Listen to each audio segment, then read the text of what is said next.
Hello everybody, I am Dr. Arti Sharma Dubey and today we'll talk about sleep. Sleep, as you all know, is essential for brain and body to rest. Sleep हमारे लिए जो नींद है हमारे लिए it's very essential.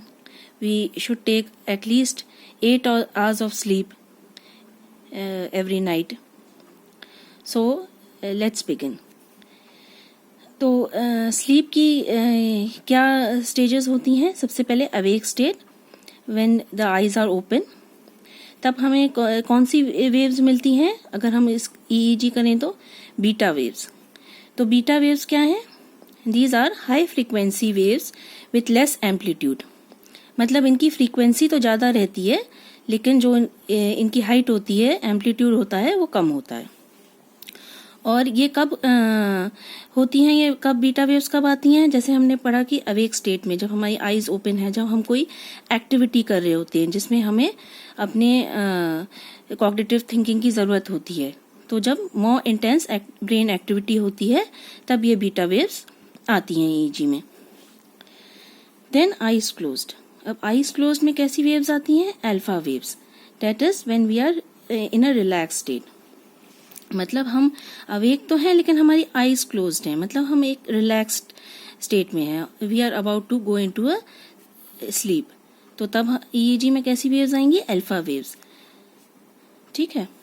Then comes the, ये तो हमने अवेक स्टेट के बारे में पढ़ लिया. अब हम पढ़ेंगे there are two types of sleep, जो स्टेजेस होती हैं. एक तो एनआरईएम स्लीप होती है और एक रेम स्लीप होती है. तो सबसे पहले स्टेज 1 एनआरईएम स्लीप की पढ़ेंगे. उसमें कैसी वेव्स आती हैं? ईईजी में थीटा वेव्स आती हैं. और उसमें क्या क्या फीचर्स आते हैं देखते हैं. हिप्निक जर्क्स. हिप्निक जर्क्स क्या होते हैं कि these are the brief muscle contractions of our skeletal muscles, जैसे लेग्स के, and it's accompanied by sense of falling.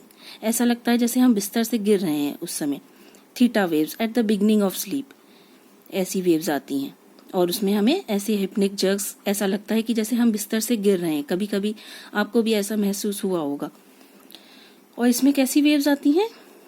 Theta waves की वर्टेक्स शार्प वेव्स. ये देखिए वर्टेक्स, इसका वर्टेक्स शार्प वेव्स. अब दूसरी वेव्स है हमारी स्टेज 2 है हमारा. एक स्टेज 1 हमने पढ़ लिया, अब स्टेज 2. इसमें कैसी वेव्स आती हैं? इसमें आती हैं स्लीप स्पिंडल्स. ठीक है, ये देखिए sleep spindles. What are these? A group of spindle shaped waves. ये कैसी हैं? स्पिंडल जैसा होता है, तो ऐसे group of spindle shaped waves आती हैं. और इसमें के कॉम्प्लेक्सेस बनते हैं. के कॉम्प्लेक्सेस क्या होते हैं कि नेगेटिव शार्प वेव, ये एक नेगेटिव शार्प वेव है which is followed by a positive slow wave. Negative sharp wave which is followed by a positive slow wave. और इसी में हम एक पैथोलॉजी देखते हैं, sleep pathology, bruxism, that is teeth grinding during sleep, इस stage 2 में. जब ये इतनी डीप स्लीप नहीं है, स्टेज 2 मतलब स्टेज 1 से ज़्यादा है लेकिन स्टेज 3 से कम है डीप, तो उसमें हम ऐसी पैथोलॉजी देखते हैं, bruxism, teeth grinding during sleep. अब स्टेज 3 ये होती है जो जिसको हम कहते हैं कि स्लो वेव स्लीप या डीप स्लीप. इसमें कैसे आती हैं? स्लो वेव्स आती हैं. ऐसे ऐसे स्लो वेव्स, वेव्स आती हैं. इसमें स्लो वेव्स आती हैं.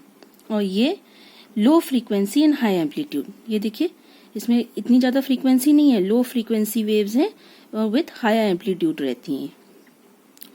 And these are called delta waves. ठीक है, तो स्लो वेव्स आती हैं और ये इसमें डीप स्लीप होती है. और low frequency and high amplitude की वेव्स आती हैं. और इस स्टेज में हमारा ग्रोथ हार्मोन सिक्रीशन होता है. स्टेज 3 में हमारा ग्रोथ हार्मोन सिक्रीशन होता है. अब चलते हैं एनआरईएम स्लीप की के बारे में थोड़ा और जानकारी लेते हैं कि it is a peaceful state. Restful sleep हमें इसमें मिलती है, मतलब एकदम अच्छी स्लीप मिलती है, डीप स्लीप मिलती है. और इसमें क्या क्या फीचर्स आते हैं कि बीपी थोड़ा, it tends to be low. BP जो हमारा बॉडी का ब्लड प्रेशर होता है, टेंड्स टू बी लो.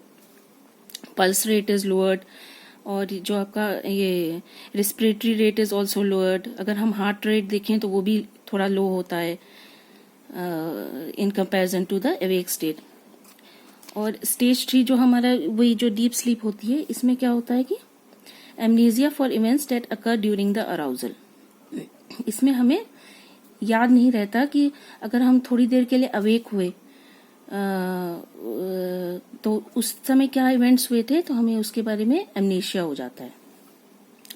और इसमें क्या होता है कि प्रॉब्लम्स क्या आती हैं इसमें, इस स्टेज की प्रॉब्लम्स जो होती हैं कि एन्यूरिसिस, बेड वेटिंग भी स्टेज 3 में ही होता है, स्टेज 3 ऑफ स्लीप में, NREM स्लीप में।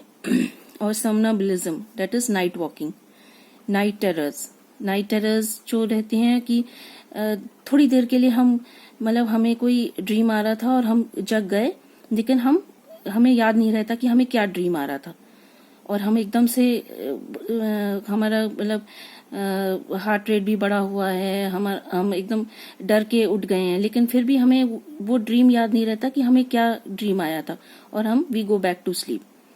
सो you don't remember this night terrors. And this is somniloquy. Somniloquy में क्या होता है कि स्लीप टॉकिंग होती है, कि कुछ कभी कभी आपने देखा होगा कि कुछ लोग जैसे बात करते हैं नींद में, तो ये भी स्टेज 3 की प्रॉब्लम है, और उनको फिर याद भी नहीं रहता कि उन्होंने ऐसे बीच में उठ के बात करी थी और फिर सो गए थे। अब आते हैं रेम स्लीप पे। तो रेम स्लीप क्या होती है, इसमें सॉ टूथ वेव्स आती हैं। इसमें ऐसे जैसे सॉ टूथ होता है उसकी तरीके से वेव्स ऐसे आपको मिलेंगी, जैसे ऐसे शार्प सॉ टूथ वेव्स जैसे होती हैं वैसे आपको वेव्स मिलेंगी। और इसमें हाई फ्रीक्वेंसी बीटा वेव्स आती हैं, हाई फ्रीक्वेंसी बीटा वेव्स आती हैं, similar to awake state but that person is in sleep.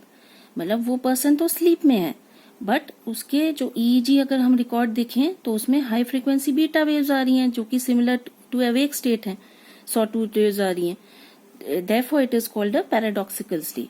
ठीक है, क्योंकि पर्सन तो स्लीप में है लेकिन उसमें वेव्स कैसी आ रही हैं, वेव्स अवेक स्टेट की आ रही हैं, इसलिए हम रेम स्लीप को पैराडॉक्सिकल स्लीप भी कहते हैं। अब इसमें क्या होता है कि बॉडी मूवमेंट्स जो होती हैं एब्सेंट होते हैं, डिक्रीज मसल टोन हो जाती है। ड्रीम्स जो इसमें रेम स्लीप के दौरान आते हैं, we tend to remember those dreams. और इसमें प्रॉब्लम्स कौन सी आती हैं कि जैसे नाइटमेयर्स है, जो नाइटमेयर्स जो भयानक सपने आते हैं, तो अगर इस स्टेज में ऐसे नाइटमेयर्स आते हैं, ऐसे सपने आते हैं, तो हमें वो याद रहते हैं नाइटमेयर्स।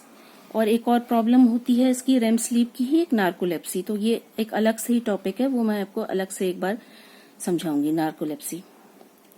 अब डिप्रेशन में क्या होता है कि डिप्रेशन में रेम स्लीप जो है वो बढ़ जाती है कंपेयर टू NREM स्लीप।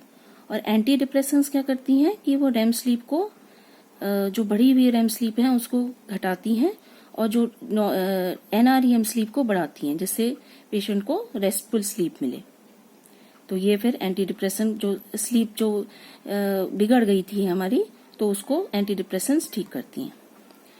तो आज की इस वीडियो में इतना ही, फिर और किसी वीडियो में हम और बातें करेंगे।